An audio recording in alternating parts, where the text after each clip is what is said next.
had a demo or had a presentation around LiveU schedule. And I don't know if there's been any past discussions on ingest or any past discussions on Nexus, but they're the three things that we're broadly going to drill down on. But please, before I go, you tell me what it is you're looking to do in terms of enhancing what we already do together today. Well, yeah, if I was not there at the time, maybe that was introduced to the team. I know that Vladimir and Mathis were in contact about that, correct, Mathis? Yes, Vlad did try the Nexus, and we did some presentation around LiveU schedule. Let you continue, Arnaud. Yeah, okay. No, but that's just because Vlad is on holiday, so he's one of the biggest users, probably one of the best users. But for us, the goal was to have a broader view about the capabilities, and of course. I don't know how far was the discussion, but I know that some people on our team tried and were relatively satisfied with the solution that you were suggesting. But we had, at least I never had a serious discussion with Mark and Adrienne about going one step further. So basically, by operation of live, so we get your LiveU matrix, the content from your source via your LiveU matrix, and we distribute to our members this live. That's one part of our operation. The second part of our operation is that we have people in our team who are first recording the live, scheduling the live, recording the lives. And next step is when it's done, the live is happening. They are we are clipping the live to have a summary of the key part of the lives, so that we can share to our member on our standard platform. Okay, so people who has not the opportunity to do the live, to follow the live on the LiveU matrix. So that's what we do internally. Maybe Mark, or if he wants to, or Adriano, if anybody wants to add anything on our side, but that's what basically we do. The advantage of clipping internally and doing the things is that, so some members may not be staffed, or say, okay, that's a live, like, for example, the European Union or Trump's speech. I don't think that everybody has to clip on the side. If we can clip on our side and fast, that sometimes helps. And for more specific content, we know that we have partners that want to do that on themselves, fine. But some of them, part of our segments, may rely on us to get the live, so that there's not too much duplicates on their side. Thank you. So that's a bit of process. Yeah, that's really helpful for my understanding as I get a bit closer to understanding your workflows. In terms of when you send non-live content, so you take the live content in. Ideally, you want to clip up that content to the good bit, let's say, and then you want to be able to send that to the people who are in effect you've got an obligation or structure to deliver that to. Your platform today, how do you deliver that to them? So do you take that file and distribute it using your platform, and that's already kind of there? And do you have an integration with a MAM system that supports that? Can you walk me through that bit in a little bit more depth, please? Well, technically, I'm not probably the most astute, but for that. But yes, okay. we have a platform which is NXP, it's called NEP or NXP from a sister company.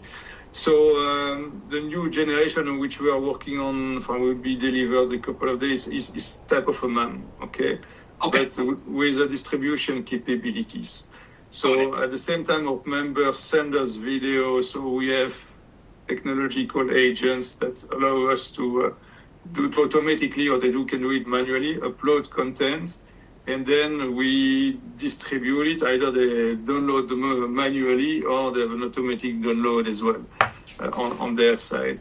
So if we think about the process, I think that the goal would be to get the clip and ingesting that into our platform, unless you have better ideas. But I think that would be that would be for us the main source of distribution, because for, let's say, a big part of our members, these agents are a type of workflow integration into their MAM in some case. So that's so they can see your video. So it doesn't make sense to duplicate the process for them to have something different. It's honestly, it's a common story that we're hearing from a lot of our customer base in terms of how we can help, I guess, in a way, automate what has previously been a manual-based process that relies on people and clunky different things all working together.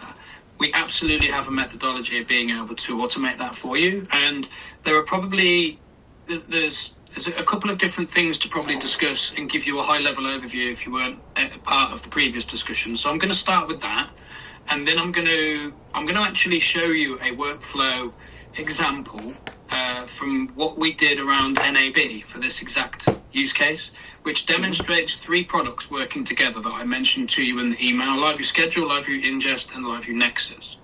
So we're going to combine a workflow example with a MAM system that we're already integrated with. It's a MAM system made by a company called the FOM Group. I don't know if you're aware of it. It's called Mimir. You probably have. They also have a metadata story-centric offering called Saga.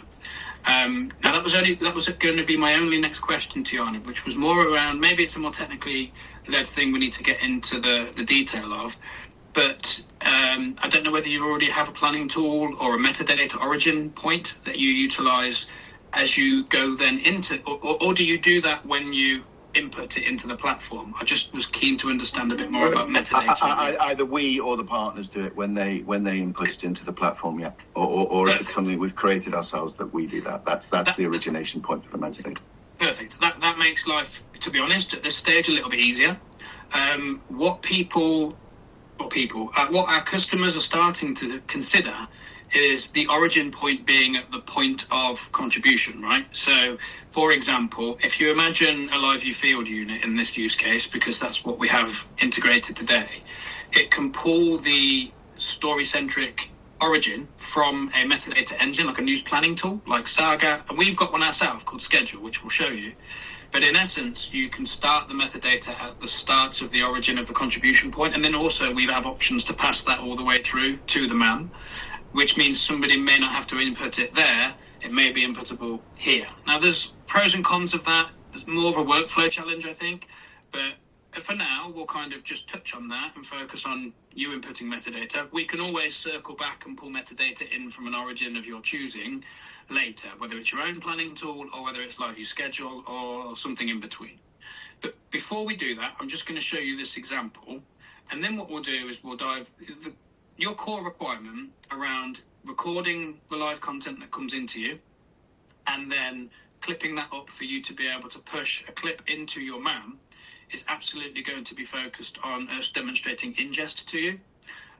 So Matisse will be able to... I'll buy him the time to prepare to show that, but I'm sure he's already done it already. So we'll show you ingest and how that works. But I'm just going to show you at the high level, just so that you can see how this all fits together as a bigger picture. But if you want to ask any questions, just stop me as I'm going, and we'll cross them as we come to them.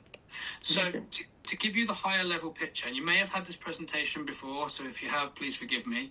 But I'm just starting from the beginning from my perception. So hopefully everybody can see that. So I think it's fair to say that the vast majority of what LiveU is known for are orientated around our field contribution encoders, right? And more recently and more relevantly to you, our transceivers and our encoder and distribution platforms, right? So we started out as the encoder. That was our kind of phase one into the market when we started in 2008. We then developed a bunch of different workflows, let's call it, with what we call the ecosystem, which is taking it from just the products, the field encoders, up to production options, tools, and also production platforms and distribution tools. So we had these 3 distinct areas of contribution, production, and distribution. Our conscious direction for the rest of this phase now, in phase 3, is more centered around automation and workflow efficiencies, exactly what you're looking to achieve. And to be honest, what everyone's looking to achieve, because the pressure is real, right? Everybody wants more content, more quickly, with less people, cheaper. And it's a really challenging world. So that's our strategic vision at the very high level, just to give you a bit of an idea as to where we're evolving from the origins of how you probably knew us from the early days. But we're not forgetting the early days. We've just released a brand new field encoder that I'm sure you know about. So that still remains in our DNA, but this is how we're evolving. So I just wanted to give you the context of that, because I think it's important for the wider position, right? So what we have now, if you like, instead of just this contribution, production, distribution offering, we're very much focused on being able to bring any IP source in or out of what we call the evolved ecosystem. The name needs work, I'll give it that. And we then have the orchestration and API layer where we can then integrate and do much cleverer things in terms of efficiency, right? In terms of integrating with APIs in and out of our world into customers' worlds. So it's very much a conscious effort. And this is all underpinned by a variety of different products, right? So we'll get into the detail a little bit, but if you want to ask, like I say, any questions, just let me know. I just want to give you the kind of full picture as to where we're going, because I think it's very important to understand. So in terms of what we announced more recently at NAB, these were our kind of 4 things, if you like. New production unit, workflow automation, centric around digital first, content production with our production platform, LiveU Studio, and then we have the Actors platform for monitoring and compliance. What we're going to focus on is the workflow automation, because obviously that's where we're coming from to meet these demands of what I've just mentioned at the beginning. So I'm going to show you this as an example. So in this context, and for you to understand, Mimir is the MAM. Okay, so whatever MAM people are using, we can integrate and push files. In the end, we're sending files from LiveU ingest once we've recorded them into your preferred storage location, right? It's just, in the end, it's just a file push. We're going from ingest into your MAM. For this example, Mimir is the MAM, which is a MAM in the cloud, normally, from a company called Fon Group. Saga is the metadata origin. So when talking at the beginning about how people are starting from a planning perspective and then feeding through a chain, which then links back to the MAM, that's what Saga is. And then we'll drill down into the detail of what Schedule, Nexus and Ingest do, and I'll touch on Trint as we go a little bit further on. So we'll start at the beginning, but before I go into it, any questions? I'll just crack on, but any questions, fire away. So this is an example that we use to demonstrate to people how people are working. This step here of Saga is probably not relevant to you today unless you want to start the metadata journey from the planning perspective. So we can probably gloss over that. But in this example, Saga is used to create a story, an origin, a story ID, a slug, whatever you want to call it. Production and news planners in the broadcasters are creating a story. That's the origin of everything. That's where they're working towards, to this story-centric workflow. So they create the story in Saga, and then what that does is enables them to assign a variety of different metadata points to that story, right? What we can then do is we can then feed that metadata origin into our schedule platform, which enables us to then trigger a resource mapping and automation framework around that. So that enables us to say, okay, so what's the story? And then the planners can then schedule things like the camera operator. They can also look at things like field units. They can do workflows as to where that content's going to end up. They can use that for inbound content. You could potentially use it for outbound content. It's a very, very rich platform, and we'll go down into the details of it in a moment. But in the end, it's trying to solve 2 problems. 1, the challenge of resource management and avoid double bookings and all that sort of stuff.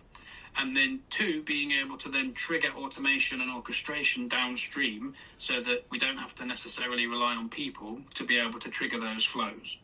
So it's a platform that we are developing that sits at the kind of API gateway integration layer and the schedule and resource management layer to try and solve those 2 problems with one offering.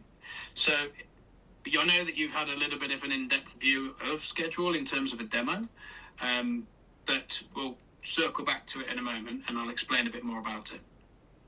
So the way that this then works in this example, we've got the metadata, we've got the resources allocated, right? What then happens is the field unit, or in your case, an encoder from a third party or whatever, the encoder itself can then have the metadata from the origin pass through to it, and the schedule platform can automate some predefined criteria. So you should be able, because we've allocated what server it's going to, what ingest recording plan it's going for, how it's going to be recorded, and where it's going to be delivered, and all the people around that and the management of that, we can pass all that information to the field unit. So that then enables the operator, when they start their transmission, to associate that transmission to the metadata origin point. So we can pull in all the stories from Saga and from schedules, and then when the content starts to go live, we know what that content relates to, which we can then pass back through to the MAM later, which I'll show you as we go through. So then the live production happens as normal. So the orange line there represents the content flow. So the live production doesn't change. The transmission goes from the field encoder, goes to your LiveU receiver. You output as SDI or IP in the usual way. With the addition of LiveU ingest, what that does is every single piece of live content that hits your LiveU receiver is recorded and then chunked, and a real-time growing file is passed over to the LiveU ingest platform. So what happens as you are live, a file starts to grow in LiveU ingest, and we'll show you ingest in a minute, what that platform looks like and how it fits into this diagram. Adrian, yes? Is that is the LiveU ingest in the cloud, or is it a physical server, or is it either? It can be either. So you can host it in your own cloud environment, we can host it in our cloud environment, or you can host it on-premise. There's a fourth option. You can host it on-premise on your own hardware if you prefer. So there's lots of different options, but it can be whatever you prefer, really. In the end, what we're doing if it's done on hardware, yep, on our premises, what's the media management part of it? I mean, how much recorded live material can it keep before it has to be media managed out of it? Yeah, so it depends on the allocation. So you can have multiple live transcoding kind of nodes within ingest. There's a different level of, different options and different machine resource recommendations based upon how many lives and how many queued real-time recordings you want to be able to process. On average, what most people are doing is probably doing 4 real-time processes and 4 queued processes. So you can allocate 1 ingest server to your whole inventory, and therefore when a piece of content comes in, it's allocated to that ingest server that will go through a live recording process. If all 4 live processing nodes are busy, then it can queue up to another 4.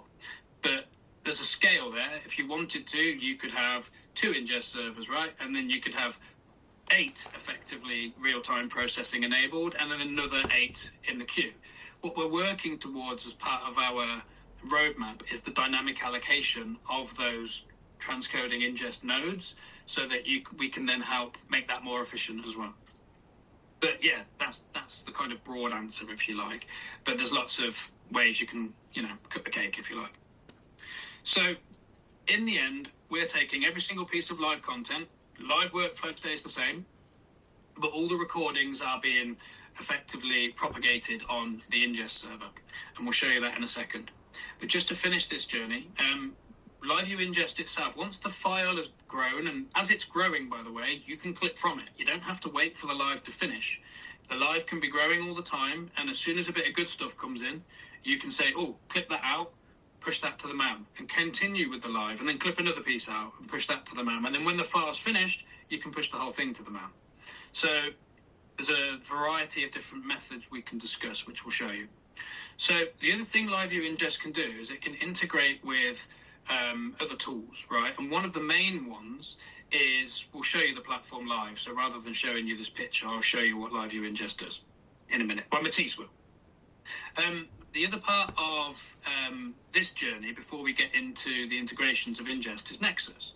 So if you wanted to take in any IP feed in addition to any LiveU encoded feed through our equipment, you can also bring in any IP feed, right? So if you wanted to bring in an SRT feed or a feed from YouTube or a feed from a social platform, a lot of people do this today, but they tend to have this Mac Mini in the corner of their MCR, which they're screen scraping, and then they put it through frame rate converters, and it creates a method of being able to bring that content down from that digital content source, but it's not a method that's scalable. It's riddled with risk and limitations. What we have is a cloud native method of doing that. So we host Nexus as a service in the cloud. You can derive how many IP inputs you want to do, and you can also put whatever number of IP destinations you want to do. So that can be LiveU receivers, it can be outputs as SRT or RTMP or whatever you want on the output side. And on the input side, there's a lot of different options, and I'll show you a kind of summary of what they all are. But it could be a Zoom meeting, a YouTube video, a web browser, a social feed, whatever you want that to be. We've designed Nexus to be a scalable solution to bring in any IP source to any IP destination, including LiveU equipment, obviously. And it's a really easy method of being able... You'll notice it looks very like Matrix. That's by design, because everybody tells us Matrix is really user-friendly. So we've designed this in the same way. So Nexus, any IP feed can therefore also come into the LiveU receiver now. So you've got the LiveU encoders, you've got Nexus, obviously LiveU Matrix can sit within that example as well. In the end, the LiveU receiver can receive anything. Matrix, field encoders, LiveU Studio feeds, Nexus, so any IP. Once it hits the LiveU server, the ingest workflow is the same, doesn't matter. The integration in this example is also showing something called Trint. So Trint is a real-time transcription platform. I don't know if you've heard of it. Adrian's nodding, so I'm guessing he has. Maybe from your friends back in Osterley. But Trint is a platform that we, in effect, we take the recording from the ingest part. We then hand it over to Trint. Trint then transcribe that, so you end up with a text output of the video. And that Trint output and the metadata can then be pushed back into the Mimir platform, which I'm going to show you in a minute, because what we do is the Trint platform and the Mimir platform have an integration as well. So it means that the output that you get into the MAM, in effect, is both the video, the metadata pass through of everything that you've just seen, plus a real-time transcription of the content, which you can then use for editing in the MAM, or you can use it to convert to different languages, provide a transcription of the content or a commentary. There's loads of angles as to what the real-time transcription does, probably more so than I know. You probably know way better than what I do. So Trint does the same thing, synchronized, but importantly, automatic transcription. So all you'll do is go live on whatever product it is, whether it's through Nexus, through Matrix, whatever. It automatically goes to the LiveU receivers. Your live is as normal, but simultaneously we're recording and chunking the file. We can put it through a transcription engine, and we can push all that as a final asset into your MAM without any intervention whatsoever, all effectively automated. And that's the last part of the puzzle, it going into Mimir, which is the MAM in this example, as I mentioned at the beginning. So you get that as the output. You get the metadata, you get the content, and you get the transcription, all in a nice little package, sat in your MAM, ready to go. So that's how it works today as a general workflow with the three products that we've been talking about. Any questions at this point? And then we'll dive into the three specific products. No? Okay. Well, I think we'll start with ingest, if that's all good with you, Matisse, because I think it's the core of the discussion. What I will just do to frame it, if that's okay, is we'll stop presenting from there, and I'm just going to present a different screen in a minute. You go first, Matisse, you go. I can show the ingest platform. You do the slide as well, yeah, go on then. Okay, let's go then. So yeah, ingest is accessed the same way as all the rest of the LiveU portfolio from LiveU Central. So here, if you click ingest, you will access the ingest portal. You will come to this interface. So here it's I've took the interface of a customer we are setting up as we speak. So this is why we do have some untitled metadata here, but the video is there. And what you can do from this portal is you can see real time if there is any recording ongoing. You can see obviously the recording that have been done. You can check if this has been sent to the MAM. So this is for the feature which just you are not doing anything on the video, but you can also with the ingest portal do some things on the video. So here, if I want to trim this one, I can access the UI which will allow me to trim this, and it will be sent the same way. The trim version will be sent the same way to the MAM. When it's done, you are also able, obviously, to download it directly on your computer. So that's what you can do actively on the ingest portal. What we can show as well is let me switch organization. The way it just to show you very quickly what Matt says, to prove what Matt says, it's completely automated. So ingest channels are associated into Central with your effective transmission channels. So here you will say, I want to ingest those channels in my LiveU environment. And every time there is a transmission of on the LiveU channels you associated here, it will come automatically into ingest. So if I start a transmission on my channel, on my test channel here, which I configured to be ingested, I will see after a few tens of seconds the ongoing recording file growing here, and it will be shown here, but also will be pushed in the same time. The growing file can be pushed in the same time into your MAM. And all that can be done, can be integrated indeed with Matrix and with Nexus, which we can take a quick look here. Waiting for the growing file to arrive. So Nexus is a web interface where you can have inputs of many types, which you have here, and we are adding more and more over time. Nexus have been tried by Vladimir few weeks ago, I think. So you can ingest, I will not say almost everything you need, but I think most of them. And you can indeed output this into LiveU channels or SRT and RTMP. And all that can be integrated as well into ingest. If I go back into my ingest portal, I see that my ongoing recording is here. So even real time, I can go here and I can trim real time, even if it's still the transmission is still ongoing, and all that again will be sent automatically to the MAM, which we connect to ingest. Adrian, you have a question? Oh. Sorry, Matthias. Yeah, just in terms of being able to drag in anything you want. So if we say for example, we have a web stream that's being put out by NATO TV, or let's say it's something from Vatican TV, we will be able to sort of insert the relevant streaming URL, would we, in ingest, and that would then create the automated link into Nexus. Is that correct, or not? The first step you will need to ingest the website will be to to use Nexus, to put it simple. So I'm not sure if I understood correctly. Maybe Matt, go ahead. Yeah, I can help. So the answer, Adrian, depends upon how that feed is delivered. So if that feed, for example, is on YouTube, then you would be able to just simply copy and paste the YouTube URL into Nexus. That will then bring the YouTube stream straight in as a video source. And we can demonstrate that, if you like, here by just bringing in something like the Sky News Live website or something like that from YouTube. So what we would do, as an example, so Matisse can find it can be live or it can be VOD, by the way. It doesn't necessarily have to be live. We've got an integration with the API of YouTube. So a couple of ways you can do it. Normally you allow Nexus to be accessing your YouTube account.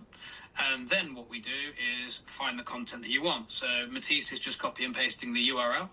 He then pastes that into YouTube, and after a few seconds, it will scan the YouTube video, and it will identify what it is. It will also bring in the metadata and all the other stuff. There are options to do that as well. So what you can see now is it says initiating in the center, which is this YouTube link being propagated, if you like, by the Nexus platform, ready for us to bring it into a LiveU server. It's now in an idle stage. Once it starts to come through, we give it a destination, so that could be your LiveU receiver, or you might just want to bunny hop it out into another IP platform of some sort, and then you would have a content flow, let's say. So at the moment, we're probably just going to get the sign-in screen because we haven't signed in this version of Nexus to the right account or whatever. But in the end, you can see that there's a source there. We drag that over to the LiveU receiver, and then you would bring in that YouTube feed. So bringing in YouTube feed is just one example. If they've got an input source that might be derived from something different, so it might be an SRT feed that they're delivering, it might be something else, then it's the same flow. The other option is we have we're not signed into YouTube, which is why you just see the sign-in screen. But the other option, if Matisse, you could just show the screen capture option to bring in a source. What we also do is there's an option called screen capture. What that does is it deploys a virtual machine in the cloud, which we can then access, and then we can just open up any website. So if it's NATO TV or the Vatican TV website where this video is being played from, then what we can do is we can just pull up a virtual machine, navigate on that virtual machine to where the video is in a virtual environment. We can then have a look for the website, make it full screen or whatever. Effectively, the screen scraping thing that you would do on a Mac Mini, if you like, in MCR, it's the same approach, but we're doing it in a VM, orchestrated without limitation, right? So once we have the machine orchestrated, it spins up a machine. We can then navigate to the website of whatever you want to show. It could be any website, it could be any video. Once we've found that, we then drag that virtual machine output, screen scraping it, if you like, to a LiveU receive channel in exactly the same way. So if it's just a website, we can still do it. So there's the NATO website as an example, which is we're showing that to you from a virtual machine that's orchestrated as part of this platform. So you can then find the video that you want to play.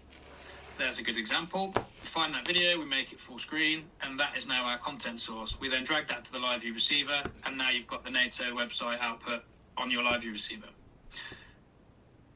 Okay, thank you. That's very interesting. Yeah, great. No problem. And this is this variation of screen capture, if you like, is designed for all of the things that we haven't integrated yet, to be completely honest with you.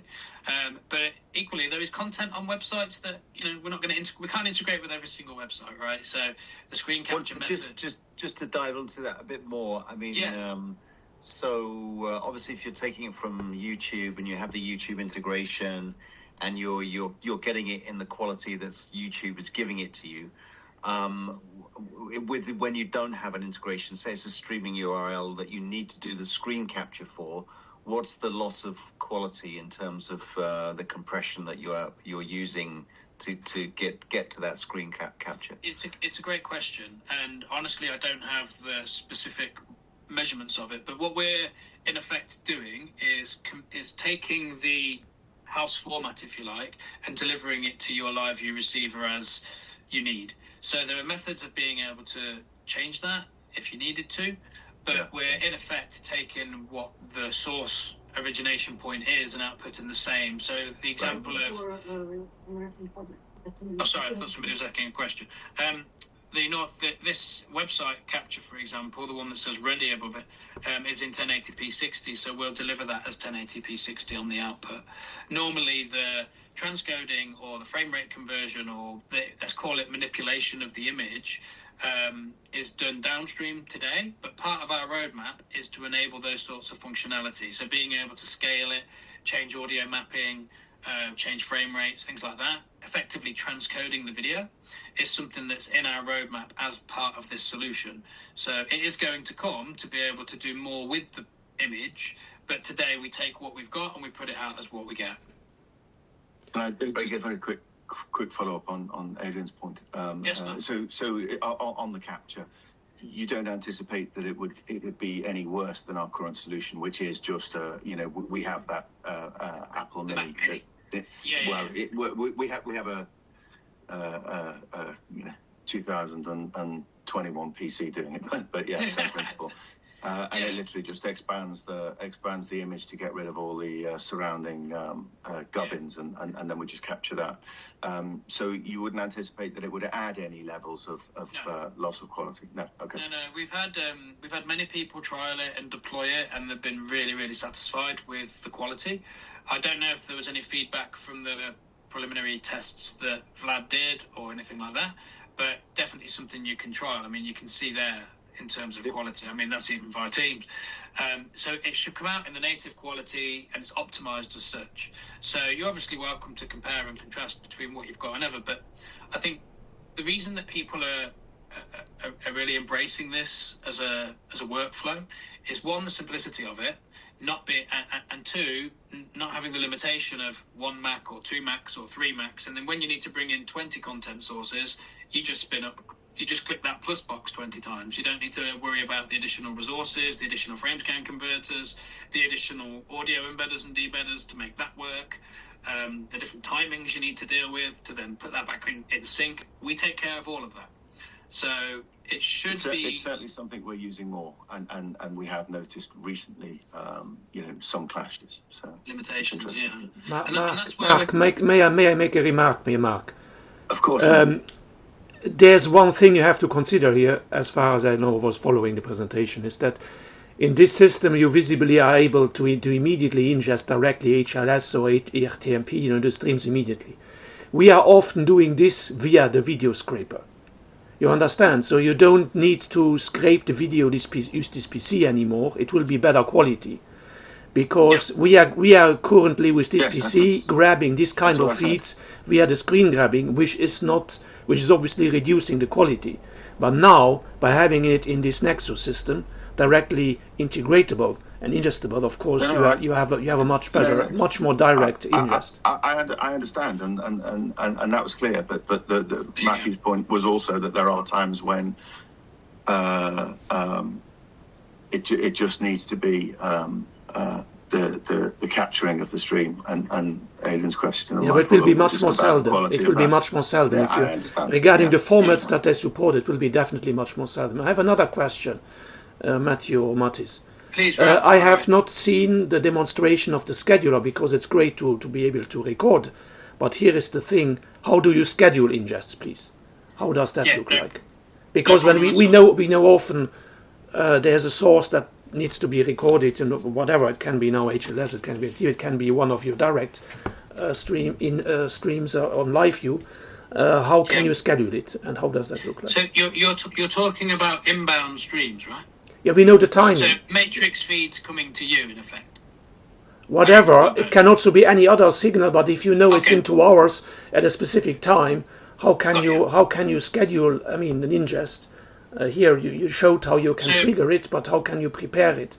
If you know the old dog schedule, that kind of thing, because before you had that one as a schedule, as a timeline to schedule resources and to trigger them.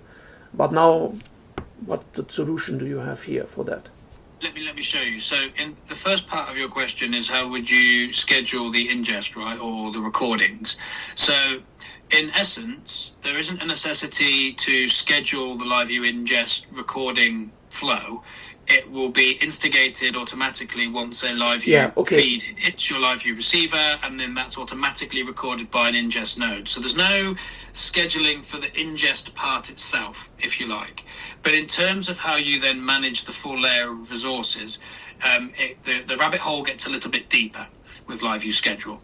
And what we could literally we could probably end up having a dedicated meeting to LiveU schedule to show you the depths of how deep that rabbit hole can go. And to show it to you, we're probably going to need one of our product specialists called Razvan, who's currently on leave, but he's back next week. And I think he might have done an initial demo to you before.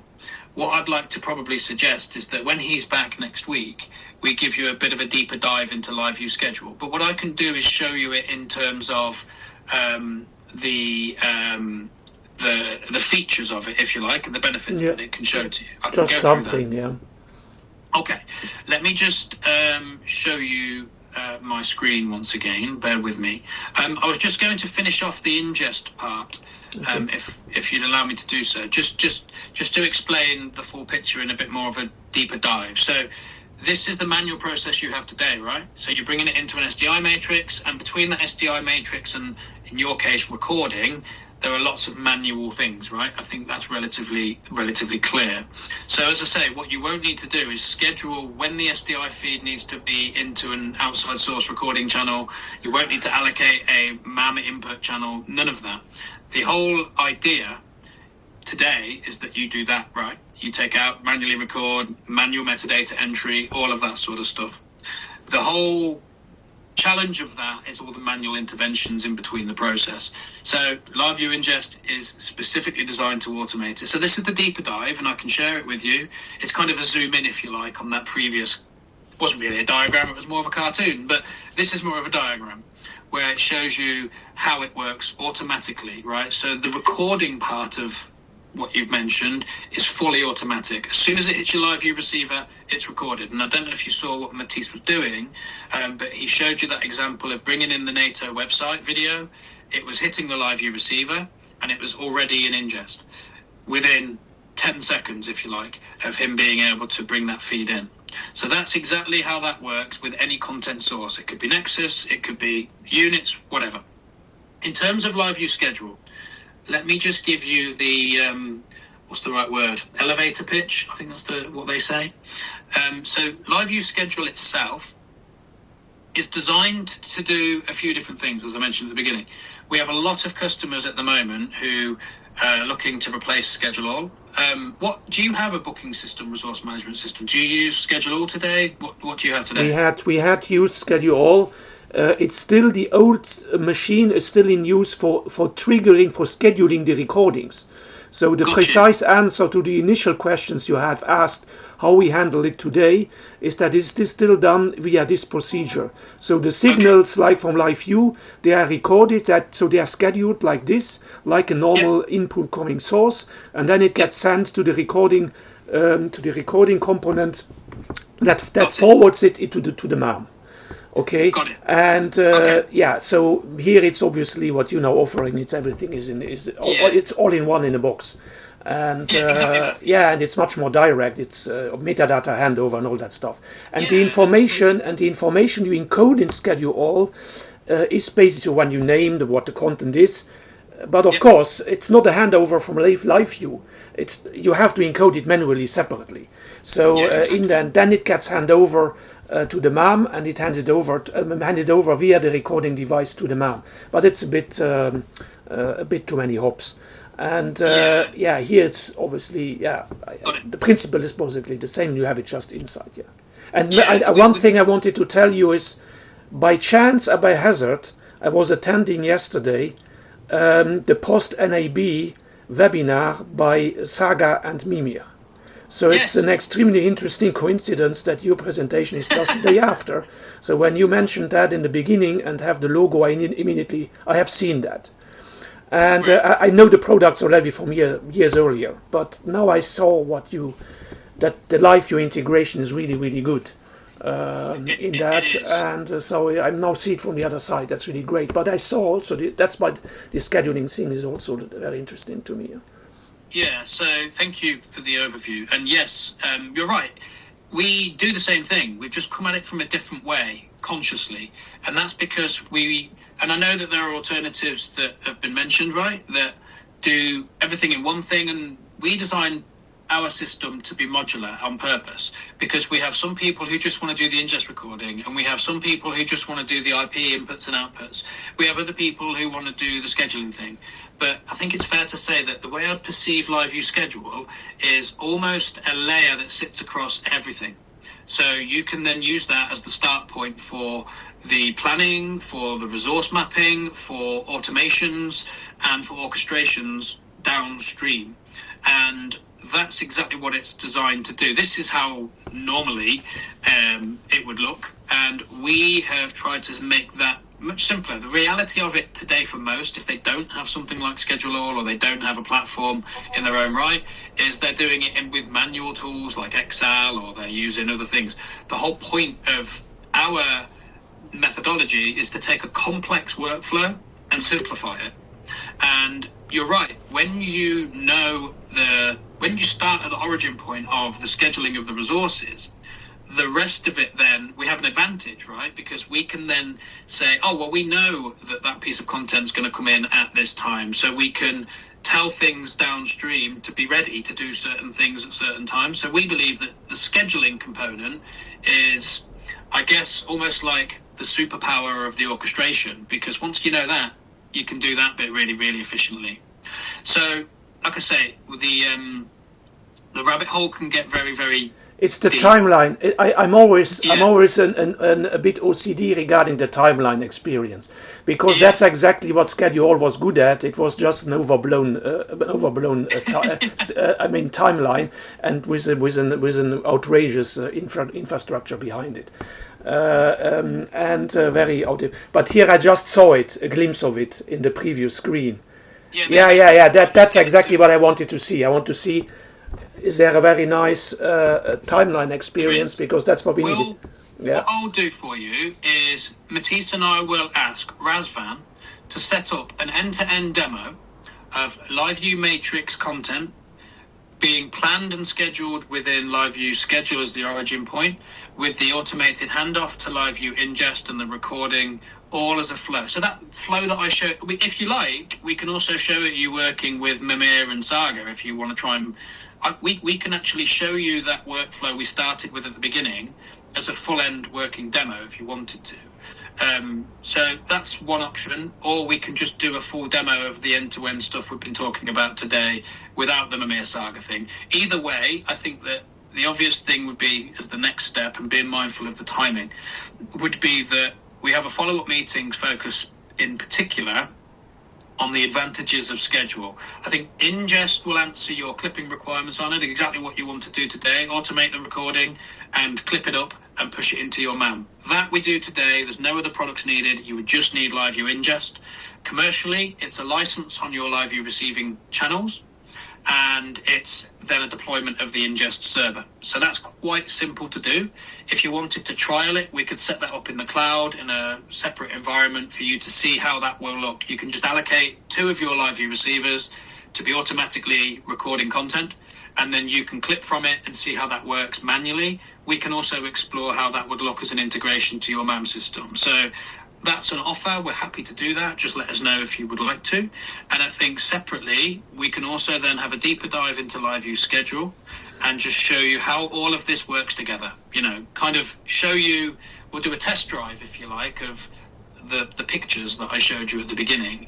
And this, as you say, Ralph, this gives you the timeline. It gives you a workflow diagram for the content flow as well. So if something's not working, it's very easy to catch it.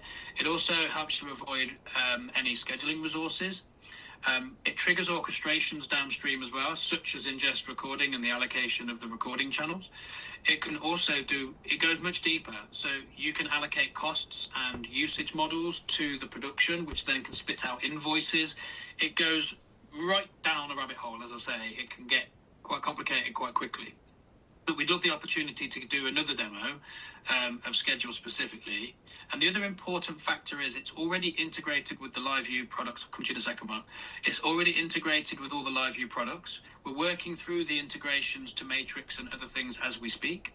But more importantly, it can also integrate with third-party tools via API integrations. So if you had external encoders that are not LiveU encoders, if you had SDI routers, Schedule can also trigger actions for that equipment downstream. So there's a lot of detail within what Schedule is. It's almost like 2 separate products, really, which, for the record, I asked for. But you have the scheduling and resource management component, and then you have what I call the orchestration. Conductor was the name I was going for, but apparently Schedule was better. So the 2 things together is what we're trying to offer. But yeah, Mark, sorry, go ahead. That's okay. If we are coming towards the end of today, can I just ask a couple of quick questions about the snipping tool itself? Yes. So if you've got a growing live and you take a clip, what that becomes a file, can you then add further clips to that file, or do you have to publish them separately, or what's the deal with that? So it is. So in other words, can I take a live and continue watching and keep adding clips to one file? Yeah. So the way it would work is you would have your real-time recording, and at the end of that real-time recording, there'll be a file. What you're able to effectively do is clip from that real-time recording however you like, and you will end up then with multiple files. We don't have a methodology of being able to stitch all those files that you've created into one file output. It's a good feature suggestion though. Normally that would be done by an editing workflow downstream. So because we're pushing those, let's say you have a 1 hour program and you cut out, I don't know, 5 lots of 5 minutes, for example. Normally what you do is we push all of that to the MAM, and in the MAM you take those 5-minute clips and create your 25-minute output that you would then push outwards into your platform you have already. So we don't have the editing and stitching capabilities, it's just the trimming capability of the real-time live today. If I may kick in, that would be NXP, and it would be Mimir doing this. Jesus. So I didn't follow that. Mark? Yeah, just before I finish, if I may, just to come back to something I half picked up on what you said there. We can take clips from a growing file, though, can we? And export those to right? Okay, that's fine. That's fine. And then they would be imported into our system via FTP or what have you. Right, yeah. okay. So the output file, correct me if I'm wrong, Matisse, but it's an MP4, and you would effectively end up with that file in the MAM. But I think you can decide what you want it. Matisse, go ahead. We can configure most of that, but yes. Okay. So you cannot just put together multiple clips, but you can do clips whatever you want on a growing file, and it will be all sent to your MAM on the go. Great. You then edit it how you want to edit it, because we don't want to be responsible for how content's edited, really. So we let the editing platform MAM do that. Yeah, either be within your editing structure or imported into our publishing platform and edited there. Okay, thank you very much. That's very helpful to me. Ralph, please go ahead. I just want to say it's a little bit of Mark. This is exactly the part that happens either in NXP, in the way that where you make the clipping of the signal that comes on, or for instance, what I have seen also live yesterday in Mimir. So you mean I saw the growing file of LiveU. I have even seen an example of a LiveU stream that was coming in the demonstration of Mimir. So where you have a very fantastic video editor, and then you can make the clipping, and they're juggling it all around in that system. So it's basically there where you're doing it. It's not in the LiveU system where you're doing it. It all depends on the source you connect it to. I mean, to the MAM you connect it to. Yeah, you're exactly right. And there's one surprise that I just wanted to lead to you as well, which I thought you might want to know about, which we announced at NAB, but if you saw the webinar yesterday, you might have already seen it. But the other thing that we're working on as part of LiveU Schedule is to also schedule the output. So it's not just inputs and handoff to MAM and all that sort of stuff. And I think this is important for what you guys probably would like to consider. But we're also able to use LiveU Schedule to schedule your content delivery. So it would also potentially eliminate any manual routing of live content. So if you wanted to use Schedule for the input side, the content coming in, it being allocated resources, recorded, pushed to your MAM, all of that, that's just one half of the equation, right? The other half of it is, well, what about when we've got a piece of live content coming in that we then want to transmit out? So we also have the ability to look into that. Another rabbit hole, but we have the ability to look at that as well, and we can take into account things like embargoes on content and when content's going to be delivered and rights holders and all that sort of stuff. I'm relatively far down said rabbit hole at the moment with a couple of broadcasters, and the opportunity I think we have to simplify workflows and automate them. For all these efficiencies that you're looking for, we have all the building blocks of that. I think what we need to do is probably take the building blocks and together build the foundations of what will ever be this Lego model, right? Bad analogy, but hopefully you understand where I'm coming from. That was the kind of overview, if you like, to kind of squeeze in those 3 modular products. I think the next step is going to be probably to show you schedule in a bit more depth, because I can feel as though that there's some more interest in how that could work practically. We can show you the demo for the rest of the team with a MAM integration. Like Ralph mentioned, there's the Mimir Saga integration. We can show you that end-to-end and how schedule interacts with that. I think that would be the natural next step to do. But you tell me what you feel from what you've heard today would be the next steps from your perception. If I may say, I'm very satisfied with the presentation. I think I understood everything. The thing that, just to confirm it with the live schedule, I think that's what I already was thinking without asking, that obviously you have the ingest. First question was about ingesting an incoming signal, but obviously we have the matrix part, which is the distribution. We have these 4 channels where we distribute. So I was thinking, immediately understanding that you will probably offer the 2 ways of scheduling. So I mean, you have Nexus. What I didn't know is that you have indeed a solution to ingest non-LiveU resources, which are like YouTube, RTMP, any kind of stream that's in the web.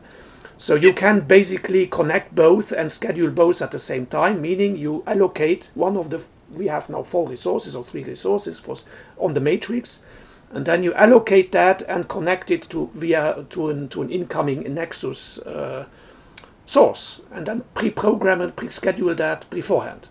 That's how I understand it. Yes, and this is with the recording as an option, but not necessarily. Exactly right. And this one diagram is the one that I promised to show exactly. you. Yes, perfect. Well, shows you all the inputs, shows you all the outputs, but once, in effect, once it's into the LiveU ecosystem, as we call it, and what we really mean by that is it hits a LiveU receiver. Once it gets to that, we can then hand it off to Ingest for recording, we can hand it off to Matrix for distribution, we can even hand it through to LiveU Studio for you to do some remote production and then hand that off in the same way. So there's a lot on the roadmap for this. A lot of customers asking us to integrate more and more sources.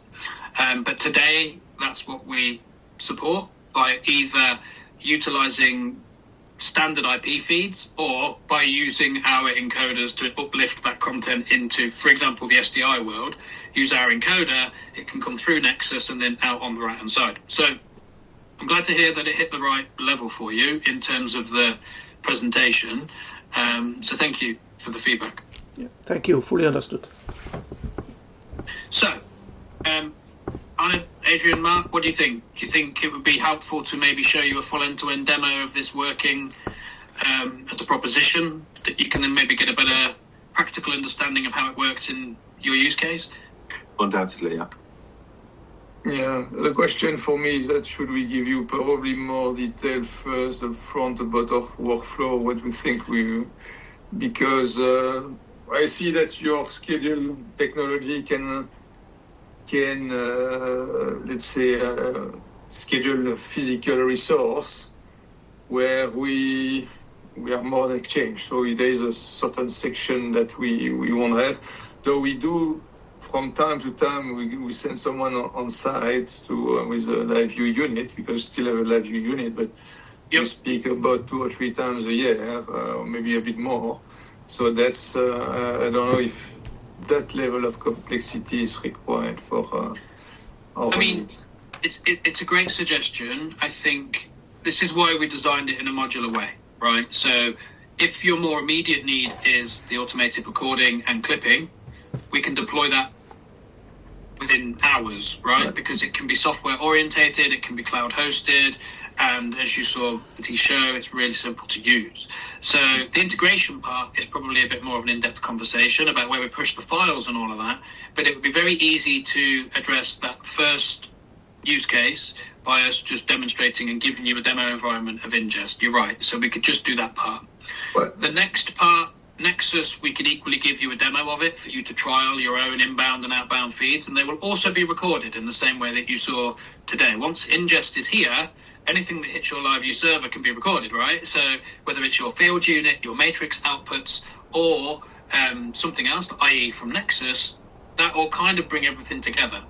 Then I think on the other side, we've got the schedule part, and you're right in what you say. Understanding the workflow is critical.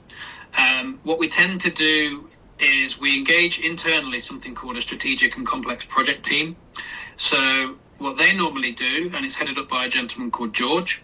And what we then do is we map all of this out. Normally, it involves a very big whiteboard of some sort, and many, many diagrams. And then once we understand your flow, we can transpose that into LiveU schedule for the efficiencies that we've been talking about. So I don't know if today you have some sort of workflow diagram or something to that effect that shows how you operate from A to B. Probably we can set it up. So I think that the workflow is relatively simple. In some way, we have a team we source the live, so we depending on different source, sometimes other than LiveU matrix. So that's definitely something. Then we have a team who make the graphic. Probably our team, our editorial team first determine what live they want to do, then we source. So when they know what live they want to do, probably they have the time and things like this. So then they will go to a software called Farmer's Wife. Where we combine that with our satellite booking still. We have a view about which channel is used. So the graphic that you show, and then of course we go to. Arnold, please leave Farmer's Wife out of it because it has nothing to do with what we want to do with them. No, but today our team are using it for that. No, not in that purpose. Okay, whatever. And then we are scheduling something, and then we can work the workflow. I think that's something. What I'd probably suggest on the schedule side, and the way that we've done this with many of our other customers, is, and I know that you're not in the UK, you're obviously in Luxembourg, so one of the other options we have is to actually send somebody on site and actually spend the time with these respective teams. So that's how we've done it with a lot of UK broadcasters, where we're a bit more down the road, if you like, with these schedule conversations, because there's lots of complexity, right? And lots of permutations. There's lots of changes that can happen to any workflow at any time. Like, for example, when a breaking news story is happening and everybody's picking up the phone and we want that content right now, all the scheduling and metadata goes completely out the window, and you just want to get it as quickly as possible. So there's lots of different considerations. So the other thing that we could consider, once we've gone a bit further down the road, down the qualification process of schedule, we could always send one of our team members on site to spend some time with your people in terms of the inbound and outbound content management challenges, and we can map out all of that to make sure that we're fulfilling all the obligations and requirements that we promised we can deliver, right? So that might be something to consider downstream. So maybe in the first instance, the immediate outcome is have a think about what we've said today, right? And if you would like us to instigate an ingest demo that we host in the cloud for you, we can do that. We don't even need to do the MAM integration if you don't want to. We can just do the recording and the clipping, and you can log into ingest and do that rather than anything else, and just download the files and have a play. Then we can do the MAM integration when you're ready. Separately to that, if you want another go at Nexus, we can give you that as well, and you can trial the two things together. And then I'll set up a secondary meeting together with Razvan, who's our product specialist for schedule, and we can go through a practical demonstration and actually walk you around the schedule platform and show you how it all works. And then hopefully we can then bring all of this together and see how you want to address it from there. Does that Matthew, there's one other thing I just want to inject into the conversation. Yeah, go for it. Which is around the business model billing part of it. Because we're an agency rather than a broadcaster, we've always been a bit reluctant to push everything up to a cloud service and transcode everything and transcribe everything. Yeah. Because a lot of the lives we're taking in, let's say, are shit. You know what I mean? We don't want to, we may need to record that 3-hour European Union parliamentary just want 5 thing bits of gold in the middle. Yeah. in case von der Leyen says something that's interesting, but maybe it's 3 hours wasted recording. Just what I mean. So that's why I was asking before about on-prem or in the cloud, because we're reluctant to spin up a lot of stuff that maybe or maybe not is worthwhile. So that business model part of it, where are we incurring charges, and when can we press the button to do things that are really worthwhile, but not just chew through micro charges because of that reason is part of our dynamic. So I just say that out loud so you can know where we're coming from. And thank you. I mean, the model we have is aligned to that, I would probably say. I mean, in the end, we actually, at NAB, I guess another surprise if you didn't see the webinar, we also announced this feature. So this might be relevant to you and exactly what you just said, because you're right. In the vast majority of cases, if you're recording a 3-hour press conference, the first half an hour is normally the cameraman's shoes. The next 20 minutes is normally just staring at chairs. And then you actually only want to record the 5 minutes in the middle. So one of the integrations we announced, which is on our roadmap, I don't have all the detail of this yet, but it's exactly for that use case. So we're working on an integration whereby you can press a button, where that button will be in this example,